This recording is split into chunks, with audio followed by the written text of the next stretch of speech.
From Lalit Modi to Nirav Modi to Vijay Mallya to Mehul Choksi to Nityanand, there are few things in common. They're rich, influential, fugitives who have found islands as their safe havens. Tonight, we attempt to look at the why.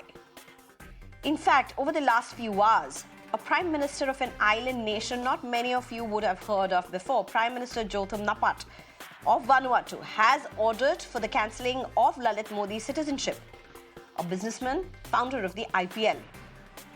He is accused of bid rigging, money laundering, irregularities linked to the IPL and during his presidency term of the Rajasthan Cricket Association as well, and much more.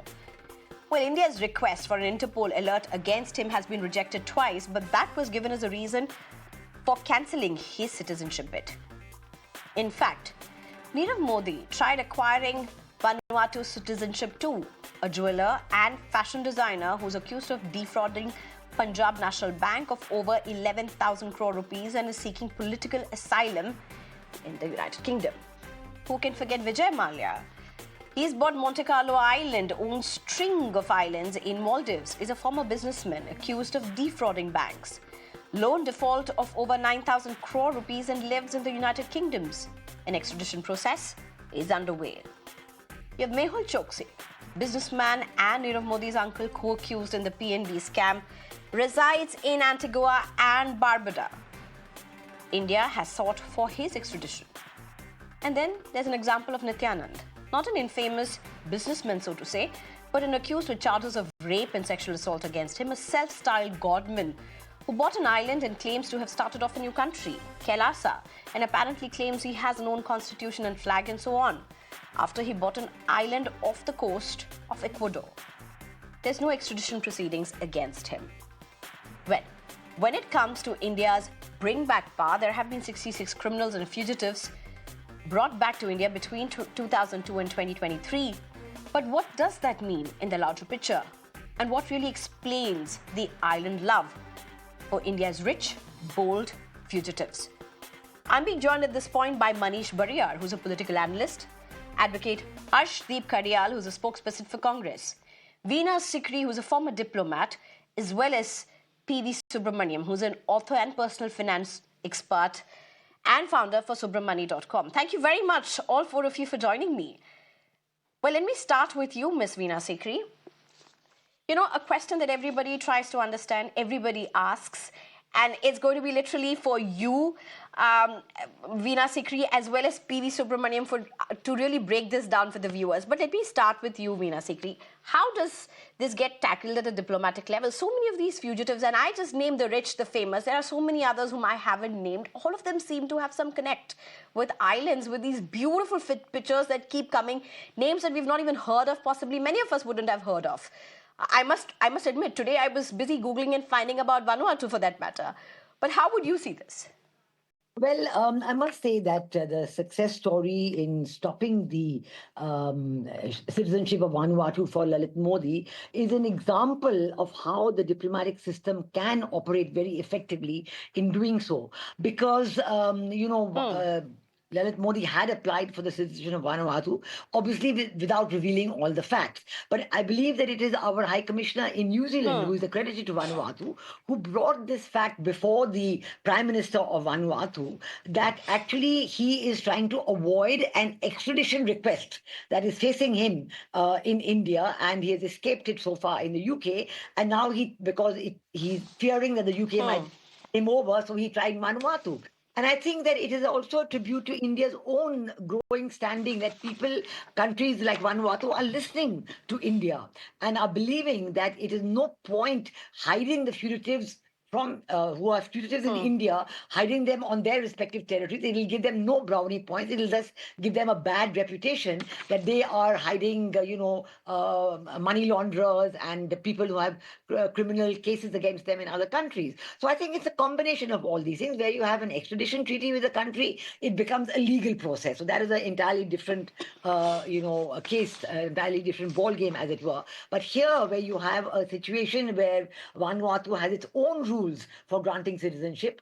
And under those rules, because there was no conviction against Lalit Modi, initially they gave the citizenship of Vanuatu to Lalit Modi. But when it was brought to the notice of the Prime Minister that there is this Lalit Modi is really doing this to escape extradition, then the Prime Minister of Vanuatu saw the value in denying the citizenship.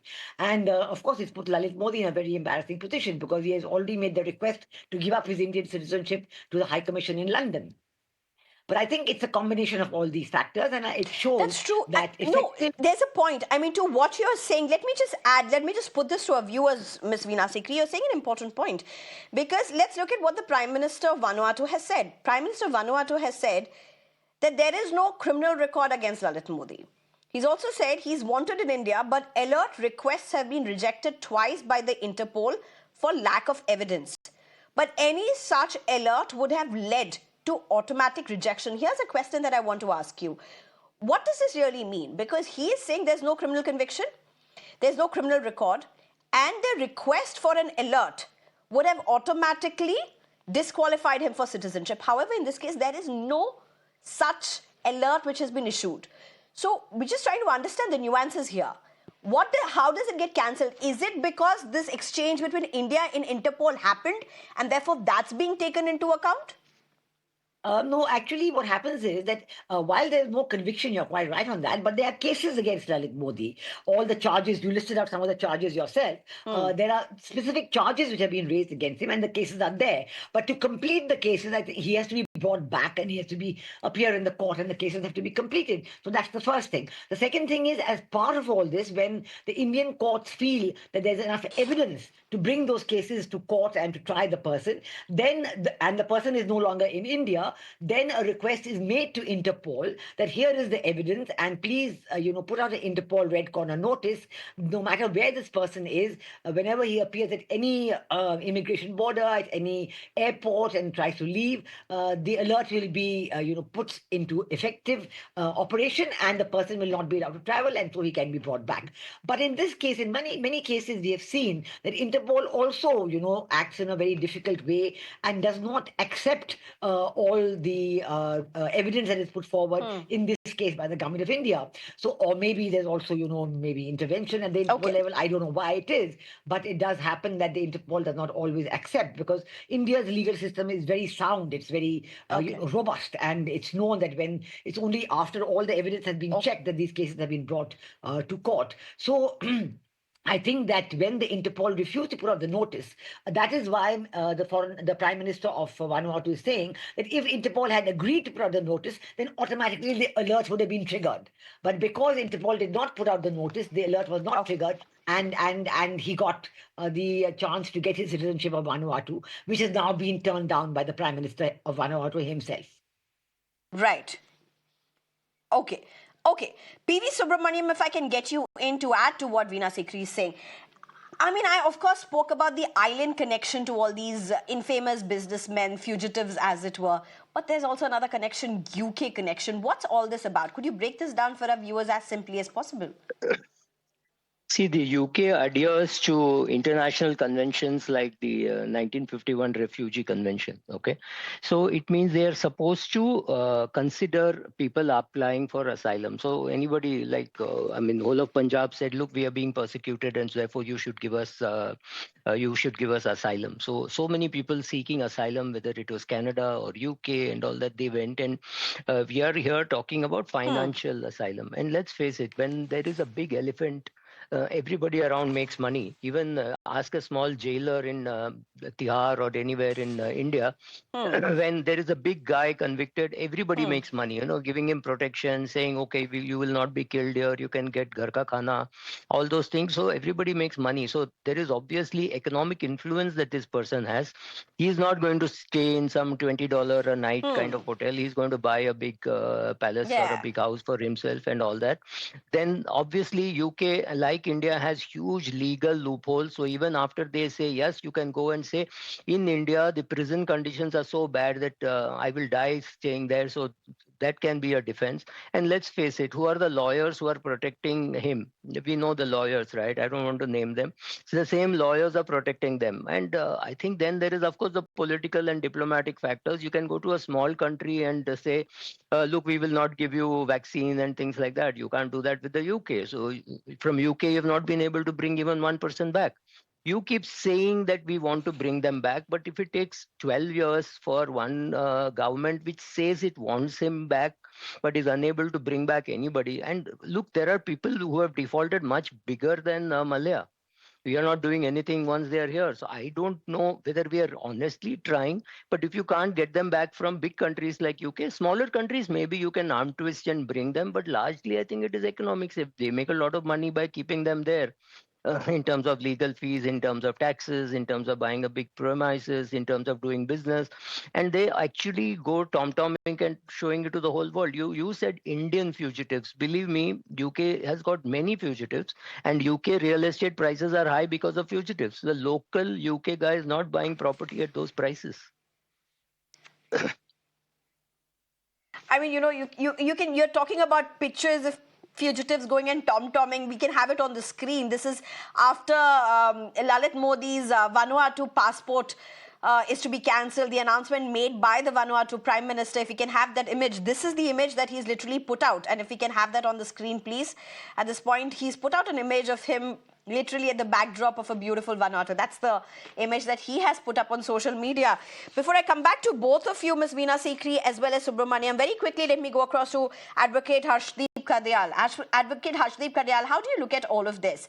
I mean, many are saying with what's happened to Lalit Modi, it just shows the power of how India is making the backdoor negotiations and communications for that matter. You have the High Commissioner who went and communicated this 24 hours. The Prime Minister himself said he got to know of certain details within 24 hours. But how do you look at this? Well, number one, Lalit Modi has been abroad despite so many cases, despite fleeing away with the taxpayers' money, and despite that, the Bharatiya Janata Party's government has done nothing at all whatsoever. The fact of the matter is, when Lalit Modi, sitting abroad, despite all this, says that it's a heavenly country to be in, it should be on your bucket list. It is a certificate of failure of the Bharatiya Janata Party's government, number one. Number two, it is impacting our image at the world level. Can the Bharatiya Janata Party's government not even ensure that the fugitives of its country that are looting the people of its country, the taxpayers' money, the Bharatiya Janata Parties cannot even bring them back, and they make such tall claims, such massive claims, we'll do this and that. And when it comes to bringing back your own fugitives, you can't even have, more than 2 notices given. I mean, now what we've got to know is that the Interpol ejected 2 requests by the Indian government for the red corner notice. Now, the fact of the matter is, why only 2 notices were given in the first place? Why only 2 requests were made in the first place? Why were there not more requests made? Number one. Number two, the Bharatiya Janata Party has been in power for more than 11 years now. They at least should have ensured that more requests were made and more persuasion should have been used. And number 3, this is not a solo case. The Bharatiya Janata Party's achievement in the last 10, 11 years is that there's been a big rise in the number of fugitives that India has had. And the amount of focus that it's shown to its political opponents when it comes to using IT, ED, CBI, etc. 10% of that focus, if would have been shown to fugitives, I think a lot would have been brought back, a lot would have been extradited. And the fact of the matter is, the BJP government has been ignorant, negligent, and because of that, India's people, India's reputation is suffering. My question to the Bharatiya Janata Party's government is, Nirav Modi, Vijay Mallya, Mehul Choksi, when these people, basically go away, they run away with the people's money, whose accountability is to be fixed? And when it's said that the conviction's not there, there is no judicial evidence. One last point, when it's said that there is no judicial evidence, it is the job of the government to ensure there is evidence and that these people are convicted, in order to make sure that the people have flown away with the Indians' money is brought back, and the Bharatiya Janata Party's government, instead of doing anything, has only been brushing things under the carpet. So I'd only request them, the amount of focus is to falsely implicate its opponents. Okay, let me go to Manish Baria for a response, Mr. Kardial. Okay, let me go to Manish Bharia. Manish Bharia, while you respond to Mr. Khadwia, just allow me 5 seconds. Since I mentioned 5 names, let me just give the status, the legal status for them all. Lalit Modi, the request for Interpol alert rejected twice. You have Nirav Modi, where the extradition process is still underway. Vijay Mallya, where the extradition process is still underway. Mehul Choksi's extradition has been sought for. And Nityanand, there's no extradition proceedings as such. Manish Bharia, go ahead. Good evening to you and my co-panelists and all the viewers. Let me, first mention few facts to Mr. Katyal. Let's take up Congress. We know 50, 60 years, and in these 60 years, I think the number of extradition treaties signed by Congress government would be around 10 to 15. During Mr. Bajpayee's time, I think around 33, 34 extradition treaties were signed out of total of 49, 50, whatever is available. That shows the will of the government and of the BJP government that it is pretty serious. Now, I would suggest you 4 points which you can look at on which you can see the sincerity of any government when it comes to extradition treaty. One is for total number of extradition. I will just give you a comparison between Mr. Manmohan, and I have a lot of respect for Dr. Manmohan Singh's government. There were around 18 to 19 extraditions. During Mr. Modi's regime, there have been around 32 extraditions. That tells you that the government is quite sincere and serious about extradition. There's no laxity as such. Then, this government has been focusing a lot on economic offenders. Earlier, the government was really not so focused on economic offenders. And that's why you see these high-profile cases being pursued very, very aggressively. And most importantly, diplomatic efforts, which ma'am is there. I think you can really ask her. She is the right person to really answer that question. Diplomatic efforts were very, very limited. International forums were not being used. Our geopolitical strength was not being used. And bilateral cooperation was also very minimal as far as extradition is concerned. In all these areas, Mr. Modi's government has been very, very aggressive. And you can see that Mr. Christian Michel, which was a very high-profile extradition which happened during this government. And even Chota Rajan, at that time, he was made to come to India. In cases of UK, you will see even Edward Snowden, right? So Mr. Subramanian was saying that maybe it is because of India, but I would say that even USA was not able to really get back Snowden, for long, long years. So you saw the kind of stand-up. So it's not so easy, right? There are legal challenges. And even, for example, I think Mr. Choksi or someone is saying that I'm mentally ill. And we have to admit that there are sometimes cases where if they get, let's take up a punishment within UK, you cannot really give them punishment twice. So these are the cases which are used or alibis that are used to stop extradition. But I think if you look at the intent of this government, you will find that the government has been very, very sincere and has been pursuing everything aggressively. Otherwise, Mr. Modi would have, Nirav Modi as well as Mr. Lalit Modi would have easily got citizenship of some country and they would have been really living normally without any problems. But I think government is very sincere on this. Okay. Ashdeep Kadyal, you have the right to respond. Thank you. See, I'd like to correct Mr. Baryard that the spokesperson of the Bharatiya Janata Party, Mr. Jaiveer Shergill, had back in the day in 2018, he had pointed out a couple of facts, a couple of statistics.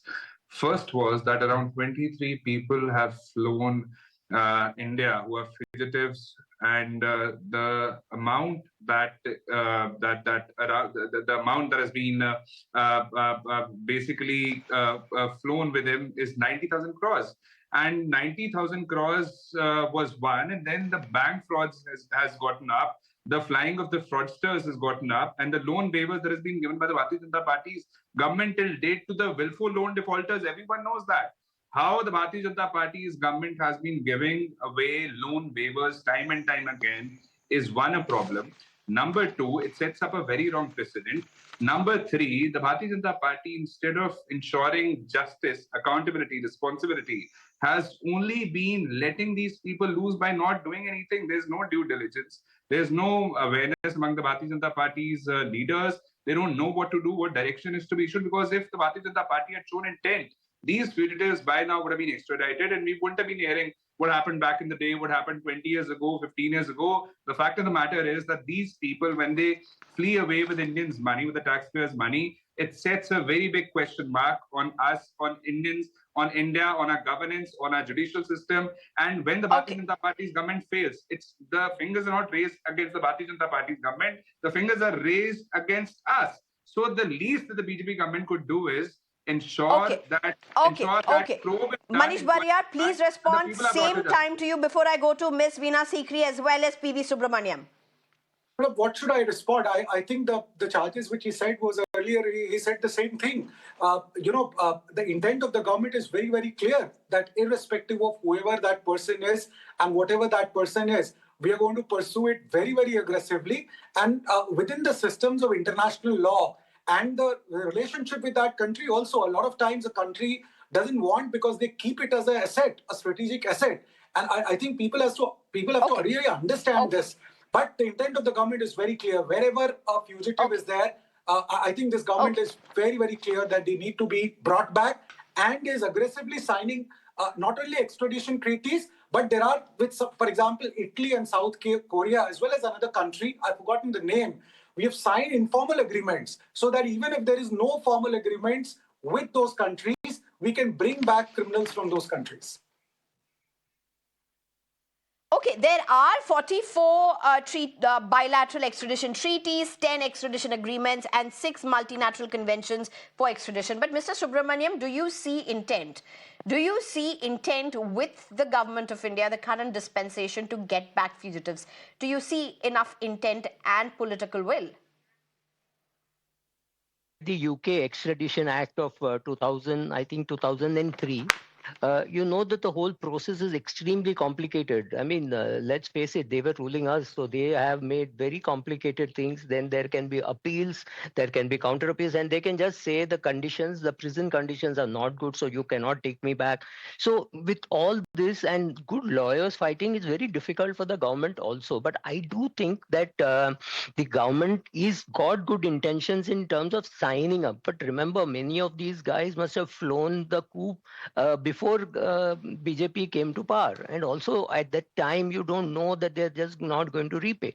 Also, the loans which people are talking about, what happens is when you ask a bank how much is the money outstanding, they add all the interest, etc.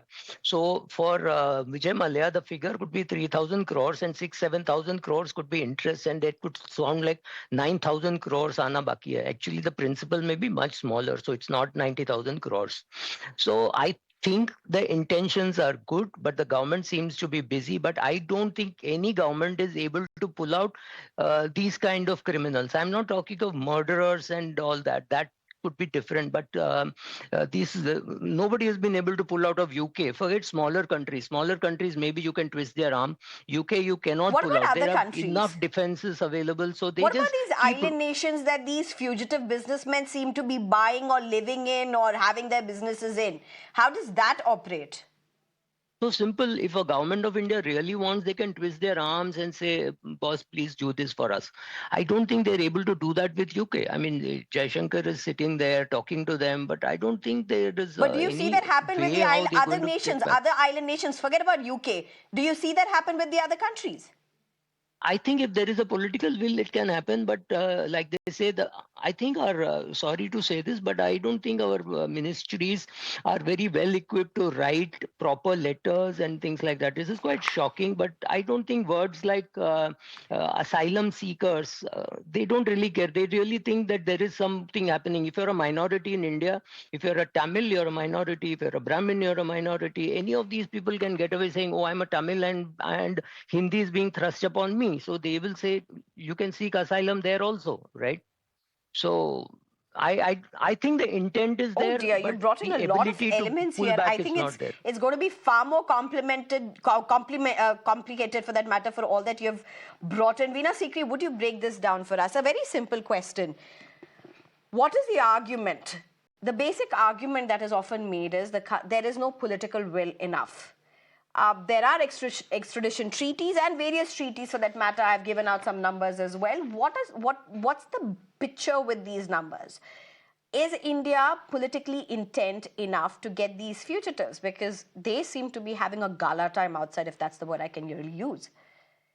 Well, let me make it quite clear that, first of all, even the very fact that right now in Lalit Modi's case, the Prime Minister of Vanuatu has formally announced that he's cancelling the citizenship that was awarded to Lalit Modi just a few days ago. I mean, this itself is a success story. And as I said earlier, it's the High Commissioner in New Zealand who has been able to bring it about by marshalling all the facts and bringing them to the notice of the Prime Minister of Vanuatu in time. So I think this itself is a success story. Secondly, I would say another success story has been that in the last few years, we have seen that the ED, even though some of these people have not come back, like Vijay Mallya and of course Nirav Modi and others, but the ED has been able to recover the money that they owed to the banks by sale of their assets. In fact, I read recently that Vijay Mallya is bitterly complaining that the ED has recovered more money from the sale of his assets than he actually owed to the government. And I'm sure that is because of the question of the interest that Mr. Subramaniam just spoke about. So I think there has been exhibition of serious intent,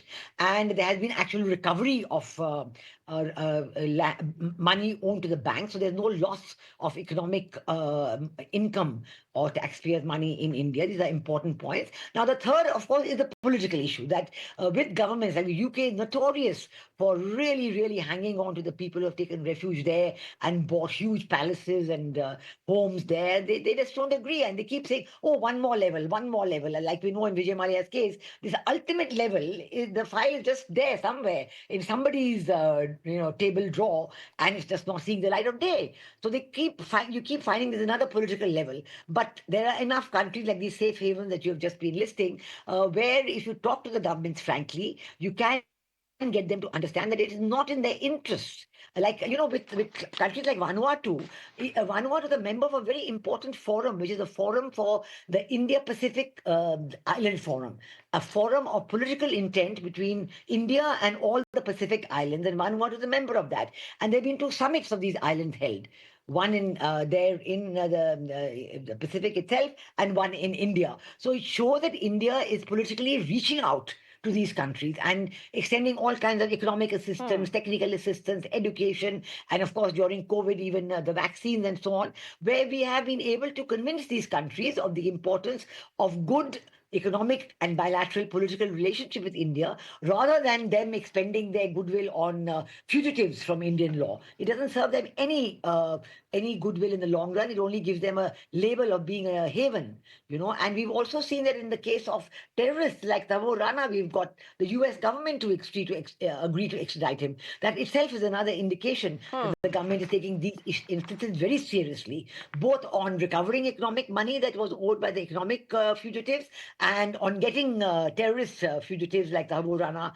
The decision to extradite him to India has been taken by the American government, and even the highest appeal to the Supreme Court has been turned down in the US. So I think there's enough exhibition of intent, good results, but the numbers of such fugitives are very high, and certainly that makes it seem that there are too many of them roaming around in different parts of the world. Advocate Khadial, do you want to respond? Because, I mean, I don't want to pit you against a former diplomat, but essentially Veena Sikri is responding to the allegations that you have made. Well, see, at the end of the day, we are seeing these fugitives not just enjoying the taxpayers' money, but they're also boasting about it. And given that there is no fear in their minds, there is no restraint at all whatsoever. I mean, and has the foreign minister, has the concerned minister or the leaders of the Bharatiya Janata Party said anything about bringing him back? I mean, he on one hand is doing all of that, and on the other hand, our government is quiet. And they haven't even answered to the question that why only 2 requests have been made till date when more should have been made. Why have we not tried to convince that a red corner notice should be issued against him, and not just him, many other people? And number 3, as per a report in the Free Press Journal, which quoted an RBI response to an RTI reply, that around 25 lakh crore bank loans have been written off since 2014. So see, the Bharatiya Janata Party's government has been setting up very wrong precedents, and our money is being looted. The innocent taxpayers are being looted, and the Bharatiya Janata Party has been writing off, loans to these big corporate players, and there are people making millions and billions out of the Indian money and then flying away. So the least that the Bharatiya Janata Party government needs to do is one, ensure that there is an inquiry. One last point, which is very important, that we need action, not words, from the Bharatiya Janata Party. We've been having that for the last 10 years. We want to know why till date no inquiry has been ordered.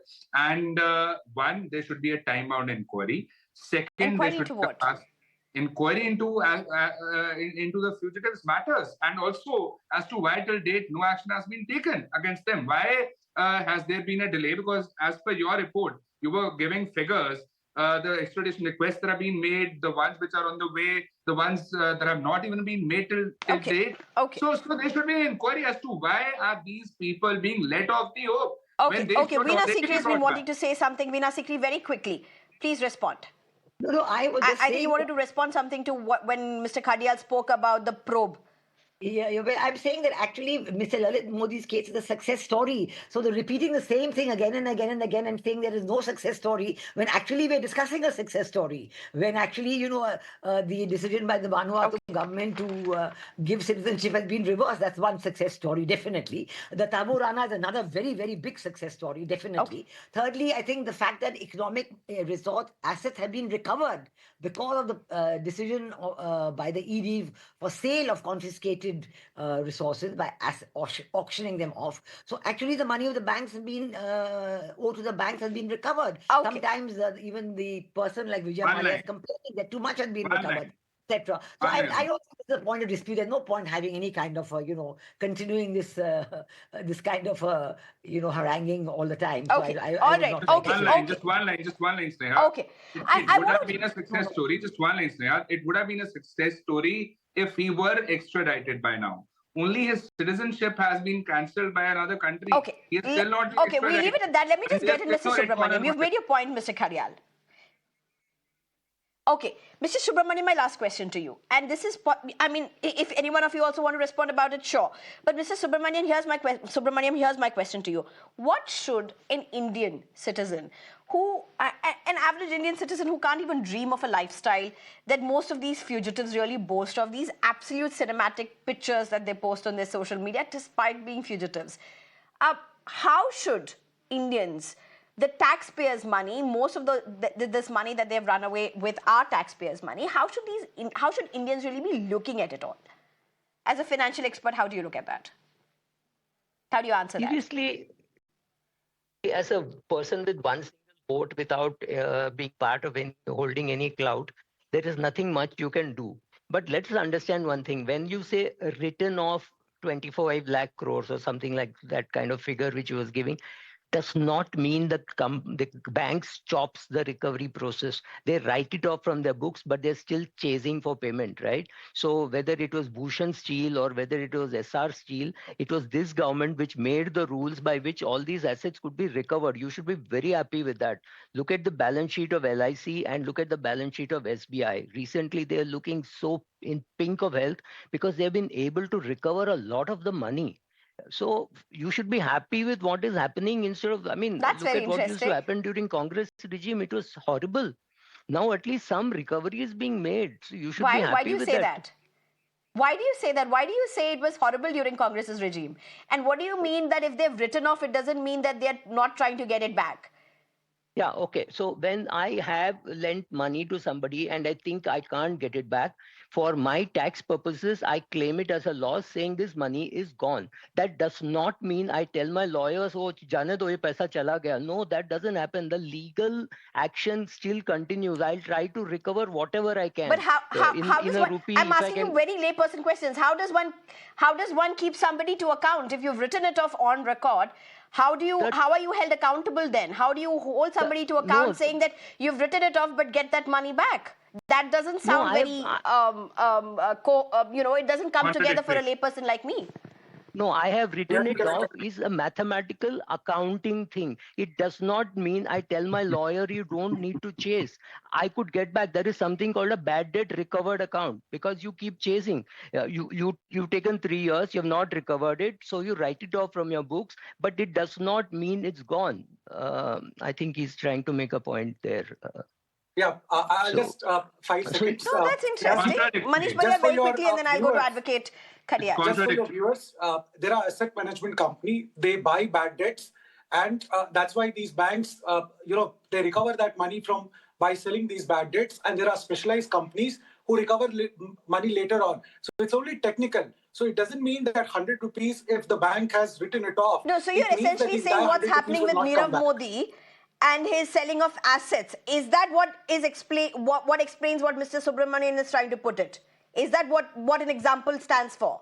Yeah, so Yeah, it's like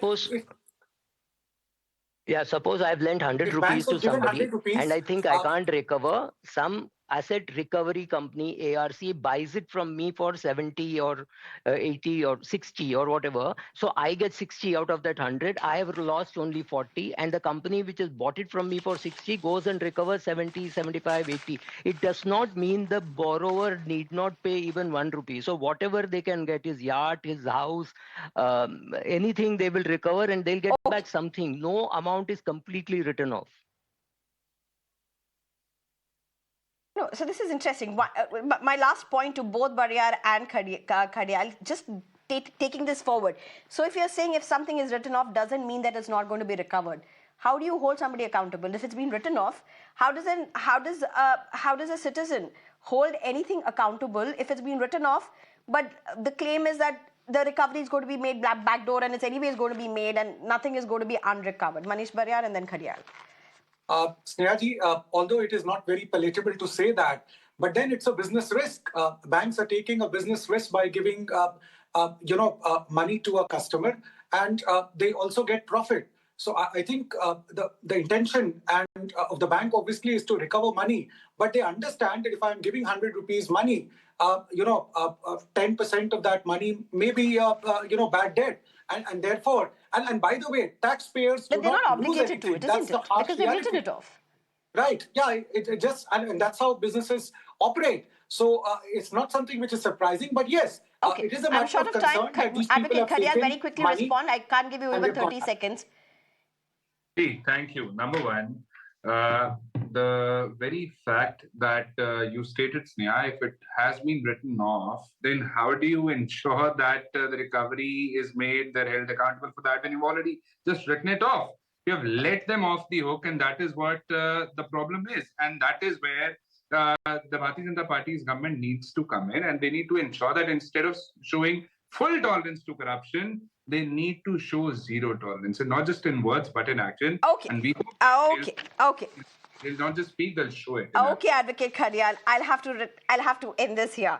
Your points have been taken. Everybody's point has been taken, as our effort has always been to viewers to ensure that everybody gets the full picture, the complete picture, all perspectives, and of course, beyond the political back and forth, to get you experts on issues like this. You've heard it all. Thank you very much to our panelists, Manish Bariyar, as well as Advocate Harshdeep Khadial, Veena Sikri, as well as PV Subramaniam. Thank you very much for your time and your insights to the viewers. We leave you for you to decide where India is. A lot of diplomatic might behind it all, but also a lot of questions. And of course, the island love for the fugitives. Time for a very short break.